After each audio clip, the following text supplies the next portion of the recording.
Hello students, the topic of the essay is Independence Day. Independence Day is celebrated on August 15th every year. It is a special day for India. On this day, we celebrate freedom. Long ago, India was ruled by the British.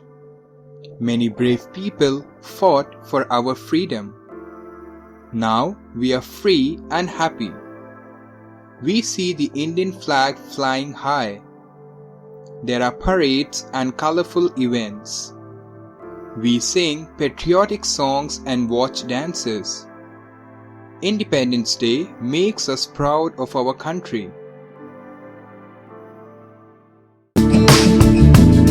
Don't forget to subscribe.